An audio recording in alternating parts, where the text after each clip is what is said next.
জীবন শুরু করেছিলেন একজন বাইক মেকানিক হিসেবে।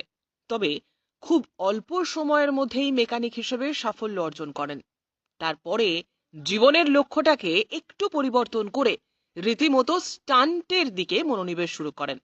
তারপরে তার বাইকের সেই সমস্ত স্টান্ট দেখিয়েই আপাতত ভাইরাল এই যুবক। 12 লক্ষের বাইকও কিনে ফেলেছেন। কি চমকে গেলেন তো? একজন মেকানিক কিভাবে 12 লক্ষ টাকার বাইক কিনতে পারেন? তবে শুনুন, তার দেখানো বাইক স্টান্ট মন জুগিয়েছে কোটি কোটি দর্শকের।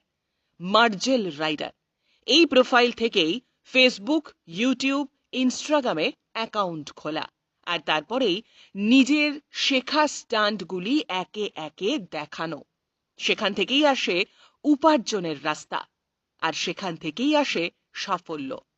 ফেসবুক, ইউটিউবের মাধ্যমে উপার্জন করে আজ 12 লক্ষ টাকা মূল্যের বাইক কিনে তাক লাগিয়ে দিয়েছে ডোমকলের এই মেকানিক। সেই বাইক দেখতে তারই বাড়ির সামনে উপচে পড়েছে ভিড়। মুর্শিদাবাদের ডোমকলের খিদির পাড়ার এই যুবক আপাতত ভাইরাল।